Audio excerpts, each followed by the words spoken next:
أكبر أشهد أن لا إله إلا الله أشهد أن لا إله إلا الله أشهد أن محمدا رسول الله أشهد أن محمدا رسول الله حي على الصلاة حي على الصلاة حي على الفلاح حي على الفلاح الله أكبر الله أكبر لا إله إلا الله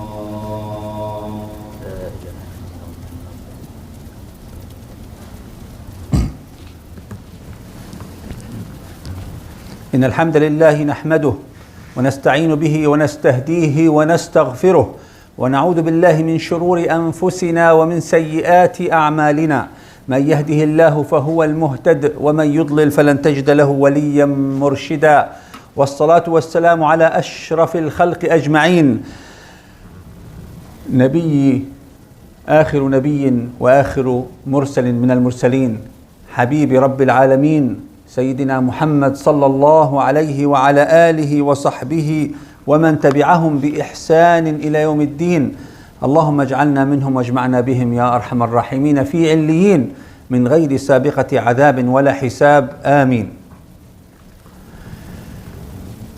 Today's topic, it's about the language of Al-Quran Al-Kareem, Al-Arabiya, Al-Lughatul Arabiya, the Arabic language. And when we say it's a language, it's not an ethnicity, it's not a race, it's not a certain color or a certain geographic area. Whoever speaks fluently Arabic, he is considered a Arabi. So the Arabiya, Al-Arabiyyatu Lughatul Lisan, the Arabic language is the language of the tongue.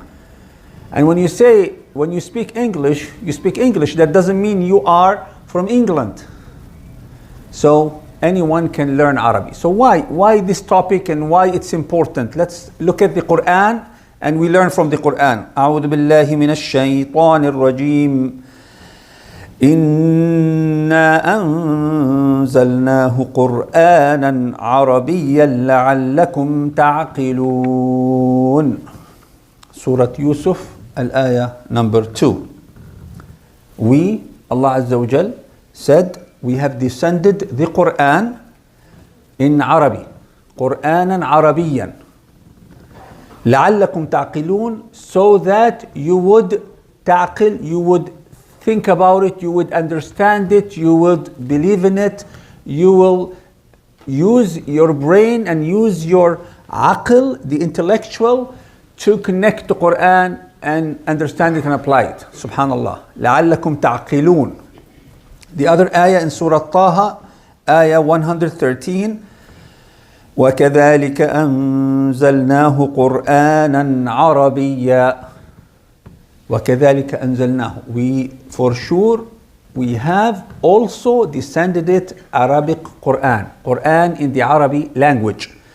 In Surah Al-Shu'ara, ayah 195, بِلِسَانٍ عَرَبِيٍّ مُبِينٍ. So talking about the Quran, that Allah have descended the Quran in the tongue. When you say the tongue, بِلِسَانٍ means the language. عَرَبِيٍّ مُبِينٍ, Arabic language, مُبِين, clear, to be communicated, to be used as a communication. And we stress about the point that when you say Arabi, it's the language that you use in communication, understand it and believing. Another surah which is Fussilat, ayah number 3, كتاب فصلت آياته قرآنا عربيا لقوم يعلمون. كتاب, here the Quran, sometimes it's referred to it as the book of Allah Azza wa Jal, Kitabullah. Fussilat means the ayat فصلت آياته قرآن عربيا. The ayat have descended in parts, in detailed, and those details, those ayat which were detailed in Arabic. لقوم يعلمون, so people, for those who learn, for those who know, for those who seek the knowledge.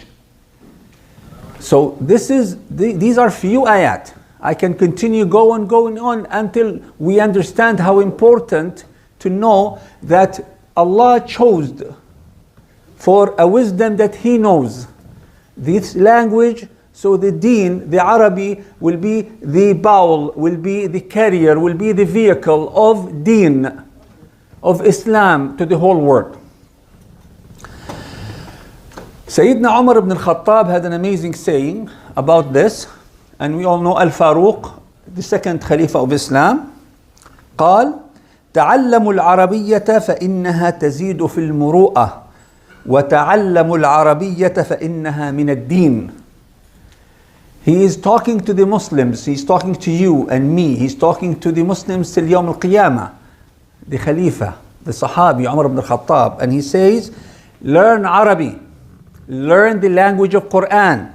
فإنها تزيد في المروءة, it increases your muru'ah. There's no real English word that I can use for muru'ah, but I can try my best to tell you what muru'ah is. Muru'ah can include dignity, can include self-esteem, can include your reputation, can include the decency, how decent you are, how much you are careful with your the way you deal with others.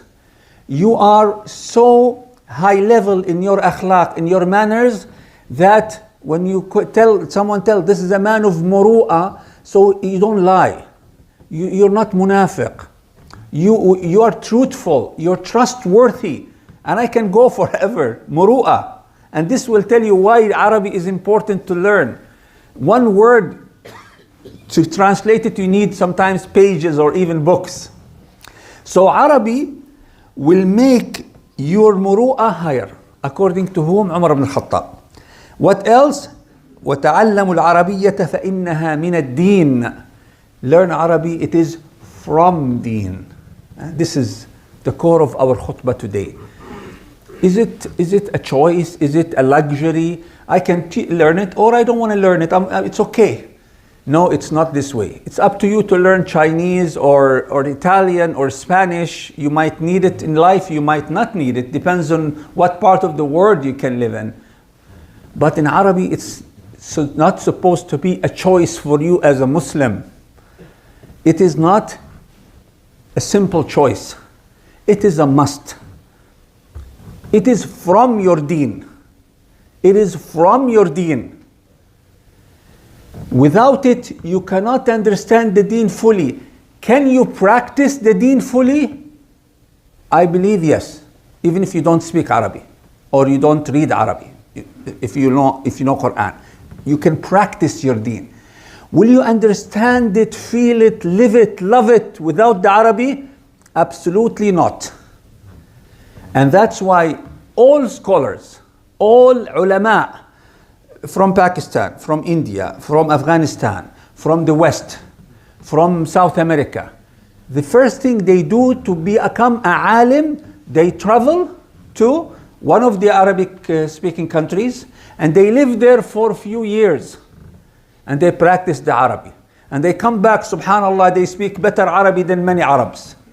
They know the poetry, they know the history, they know the fiqh, they know the grammar. And that makes them real scholars. Some issues that we face even here, some debates I have witnessed myself between, even between scholars. They say this fiqh, that fiqh, this opinion, that opinion. And subhanAllah, where they find the solution? In the grammar. And then one of them will bring, okay. This is this dalil, this evidence from the Quran or from the Sunnah. Let's apply the Arabic language. Let's test the dalil with grammar. And subhanAllah, one of the opinions becomes stronger just with that dalil. Provided, of course, it's something that they can debate about. It's not the clear-cut halal and haram. So it is important. Shu'bah, one of the ulama, tabi'in, said, تعلموا العربية فإنها تزيد في العقل. Subhanallah.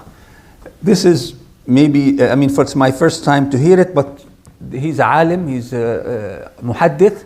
Shu'bah said, learn Arabi, إنها تزيد في العقل. It grows your brain, it grows your intellectual, the Arabic. And I only feel this when I receive through WhatsApp, through Facebook, some sentences in Arabic language that has a lot of wisdom in. The first feeling, wallahi, I have two feelings. I talk about my personal experience. Two feelings mixed at the same time. The first feeling is, subhanallah, couple of words it can redirect my thinking. It can correct my life.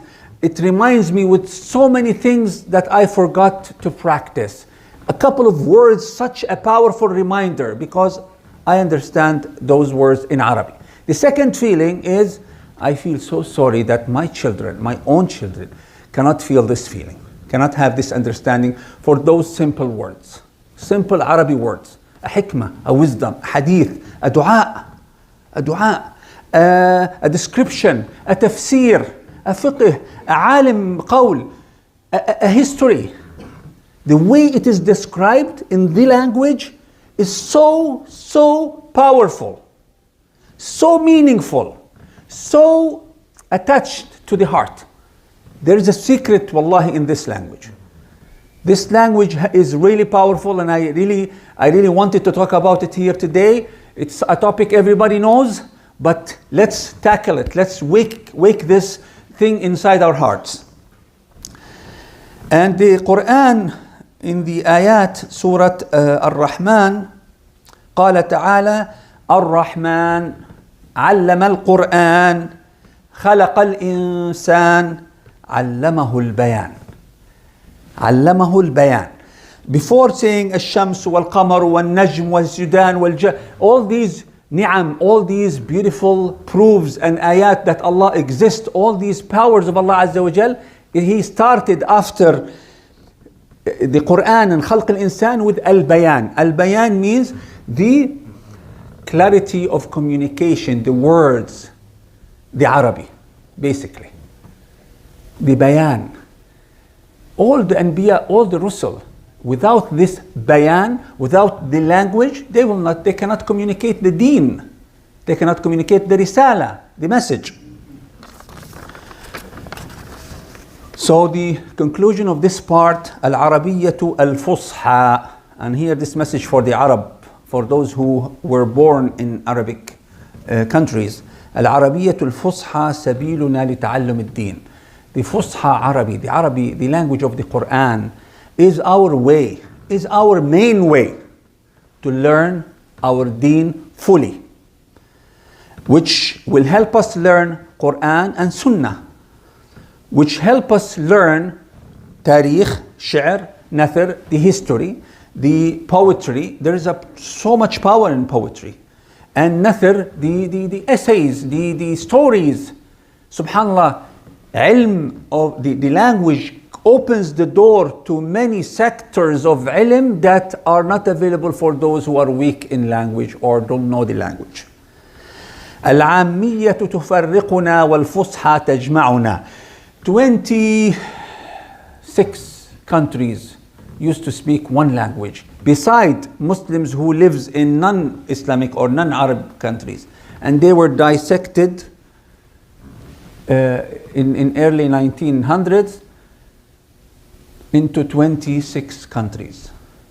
And each country was given a flag, given a border to fight for, and they considered the next to the border, who was my brother yesterday, today he became my enemy. And if that brother of mine crosses the border without permission, I'm allowed to shoot him. And whoever dies in this battle, he is a shaheed of the country, of the land. This, how did they win this battle?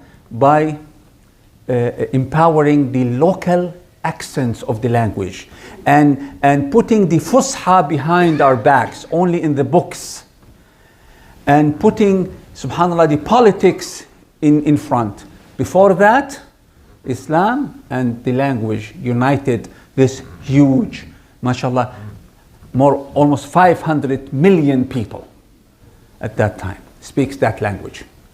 And beside the Muslim brothers and sisters in India and in Pakistan, in Afghanistan, in Bangladesh, in Kafkaz, in Turkmenistan, in wherever they are, they live under the Islamic management, Islamic countries, in this Islamic system. They used to learn Arabic.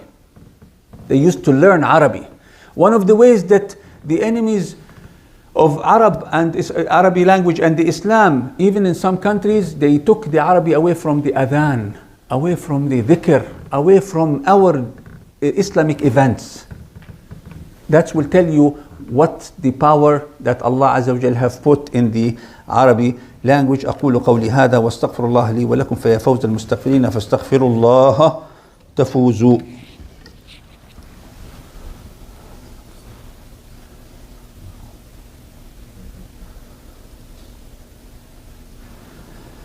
بسم الله الرحمن الرحيم والصلاة والسلام على أشرف المرسلين سيدنا محمد وعلى آله وصحبه ومن تبعهم بإحسان إلى يوم الدين. اللهم علمنا ما ينفعنا وانفعنا بما علمتنا وزدنا علما. آمين. I was born, for example, in a non-Arabic speaking society. I was born a Muslim, or I embraced Islam at a later stage of my life. So Allah Azza wa Jal, will He hold me responsible for not talking Arabic or learning? Of course not. But since Allah Azza wa Jal made it easy for you to learn the language of Quran, to learn the language of Islam, to make the deen easy on you, it is my responsibility to seek that knowledge. And wallahi, for those, I say wallahi, for those who tried it, Allah made it so easy for them. A few years ago, I prayed in one of the masajid in Mississauga behind a young guy. He's not from the Arabic language. He's not from the Arab countries, but he is one of the best hafiz I've ever seen in my life. And mashallah, he reminded me with Abdul Basit, Sheikh Abdul Basit. He reminded me of Sheikh Al-Husari. His voice, so beautiful. It was in Ramadan. And then I came to him, he's early 20s, mashallah. I hugged him and I told him I'm proud of him. And then before I left, I asked him, mashallah, I'm sure you speak Arabic also, you understand what you're reading. And he said, no. I was, what? I was shocked. That time only I understood that there's so many hafiz of Quran. They do not understand Al-Quran. Now they do understand few verses. They do from repetition, from lessons, from Islamic school, here and there. They know La ilaha illallah Muhammad Rasulullah, what does it mean? All of us know it. But to know the language, to know the story, to enjoy it the way those who speaks, and I'm not telling you, not all Arabs speaks Arabic very well. Those who speaks Arabic, they don't have that enjoyment. And here it came to my mind, subhanallah. So we really have to tell those who love Al-Quran and wants to memorize it, they put so much effort, years. I personally know someone who took his kids out of school and he made them homeschooling for 4 years so they become hafiz. Some part of that should be learning Arabic, so they will enjoy. Al-Quran is not just for memorization, brothers and sisters. It is to understand. It's for guidance. ذلك الكتاب لا ريب فيه هدى للمتقين. هدى للمتقين. How can a book of guidance, a system of guidance I can be guided with if I do not love it, live it, believe in it, understand it, enjoy reading it with a language that it's mine. I can give you a small example. Let's say if there is a beautiful story that everybody talked about, or even a movie, but it's in Chinese and you don't know Chinese, and you just watch it and you feel good about it. How much would you understand of that story? Even if you know how to read Chinese, but you don't understand anything, it's useless. Of course, Quran, even if you don't understand Arabic, it's useful. Don't misunderstand me. Quran, even if you listen it and you do not understand anything, it will work with you. But we're talking about perfection. Talking about what Allah Azza wa Jal will ask us about. It is possible. It is possible.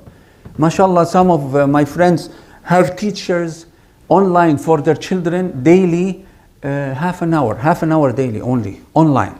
The teacher, I think she's in Syria or Egypt, and he pays that teacher like $30 or $50 a month. Something that we go out and have a meal somewhere and we spend it. And that teacher every day spends half an hour with those three, he have 3 children, online. MashaAllah, they speak Fusha now. Little by little. This is where I'll end my khutbah by 10 advices. We need to leave with a homework. We can't just listen and feel good and go, or feel bad. We have to have some things to do. And I did not put them in sequence.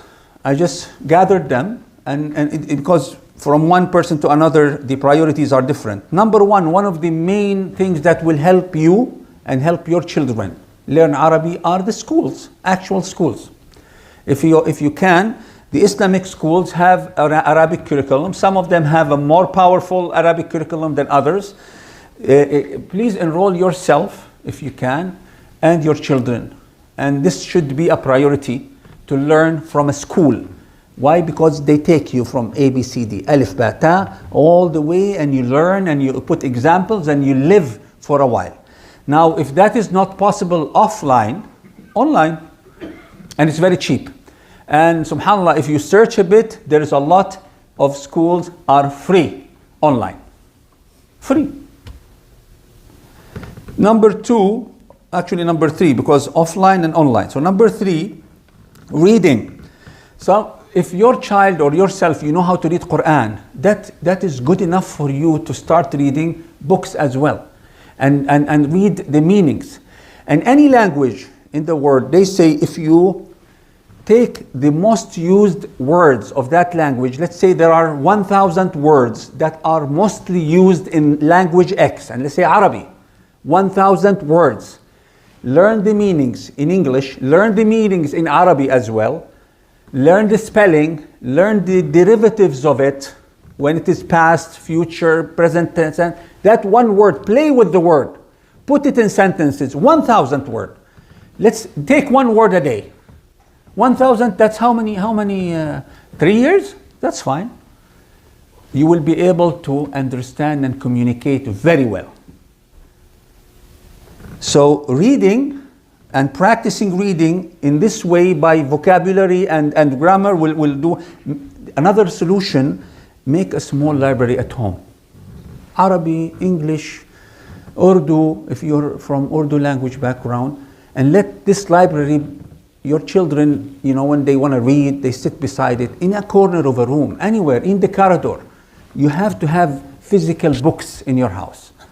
And you have to make at least once a week a session of, come on, how much did you read? Come on, tell me what did you benefit?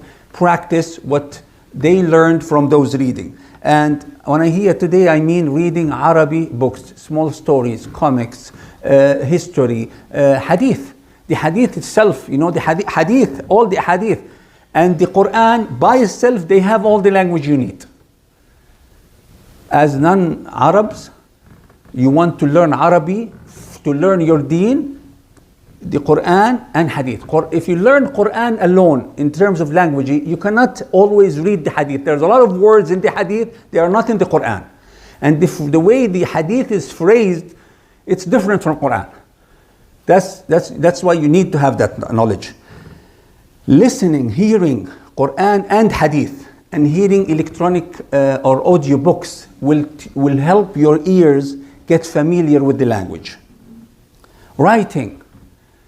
Even I'm from an Arabic country. I've lived my life, most of my life in Arabic countries. When I tell my own children to write in English a page, what did you do today? They do it in a minute. Tell them about it in Arabic. They freeze. They freeze. And that's something, it's dangerous. It's not enough that you read Quran. It's not enough that you recite Quran. You need to practice writing with a pen. If you tell your child, write La ilaha illallah Muhammad Rasulullah, and they don't know how to write it, you will be scared one day the technology for any reason stops. Nothing works. We go back to writing. When they go to a masjid and they see writing and they don't know what is that about, there is something missing.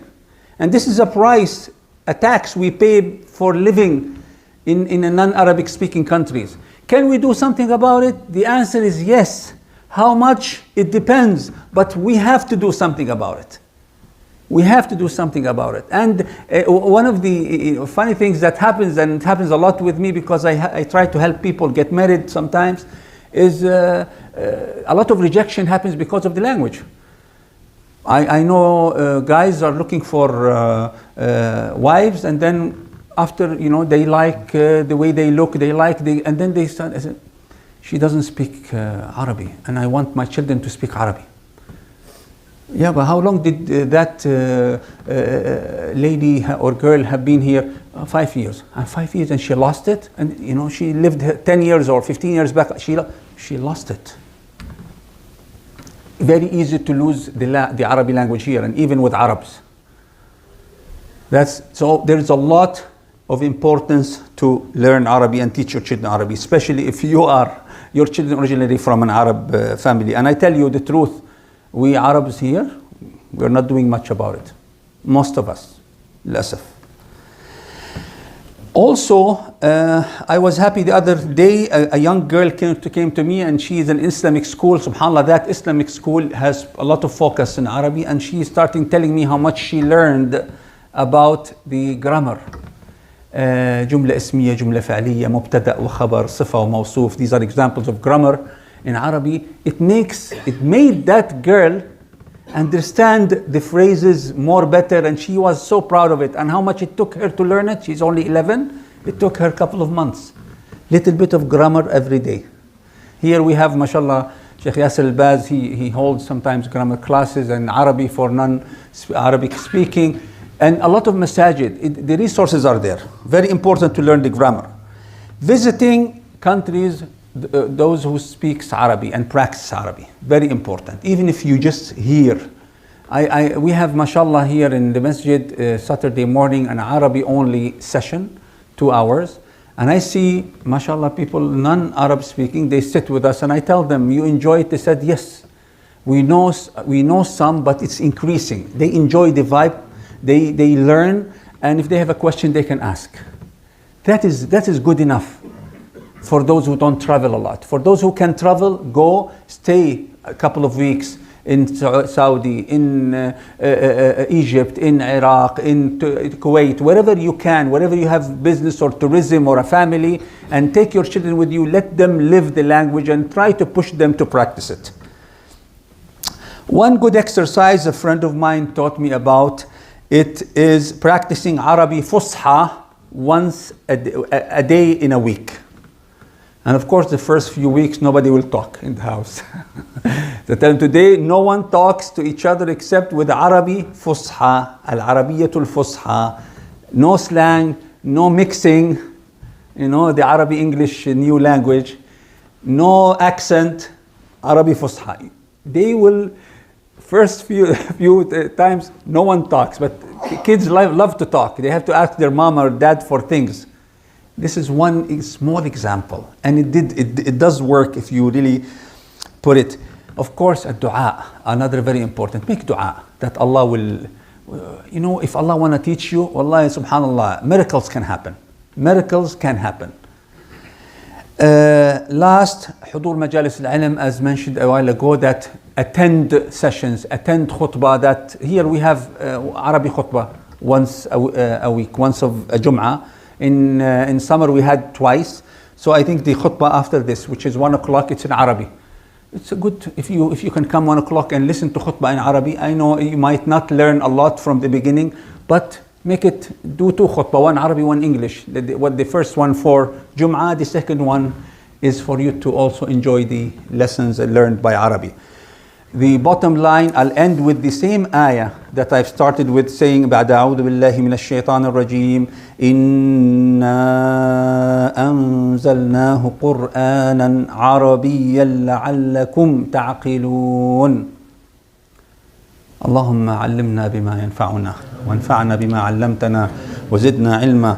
اللهم آتنا في الدنيا حسنة وفي الآخرة حسنة وقنا عذاب النار. اللهم اجعلنا ممن يستمعون القول فيتبعون أحسنه. اللهم اغفر لنا فيما قدمنا وما أخرنا وما أنت أعلم به منا. اللهم احفظ علينا ديننا. اللهم علمنا القرآن. اللهم علمنا لغة القرآن. اللهم علمنا سنة الحبيب المصطفى العدنان محمد بن عبد الله صلى الله عليه وعلى آله وصحبه ومن اتبعهم بإحسان. اللهم آتنا الخير حيث شئت وعلمت. اللهم آت نفسي تقواها وزكها أنت خير من زكاها أنت وليها ومولاها. اللهم احفظ أبناءنا واحفظ زوجاتنا واحفظ بناتنا واحفظ بيوتنا واحفظ أموالنا واحفظ صحتنا واحفظ أولياء أمورنا. احفظ أمهاتنا وآبائنا حيث كانوا يا أرحم الراحمين. اللهم ارحم من مات منهم. اللهم احفظ من بقي منهم على قيد الحياة. اللهم اجعلنا بآبائنا وأمهاتنا بارين واجعلهم عنا راضين يا أرحم الراحمين. اللهم احشرنا مع الحبيب المصطفى صلى الله عليه وسلم في الفردوس الأعلى من غير سابقة عذاب ولا حساب. اللهم اجعلنا له جيرانا. اللهم شفعه فينا. اللهم شفعه فينا. اللهم شفعه فينا. اللهم اجعل هذا البلد آمنا مستقرا يا أرحم الراحمين وسائر بلاد المسلمين. اللهم احفظنا من فوق الأرض وتحت الأرض ويوم العرض عليك. آمين آمين آمين. إن الله وملائكته يصلون على النبي يا أيها الذين آمنوا صلوا عليه وسلموا تسليما. وأنت يا أخي أقم الصلاة.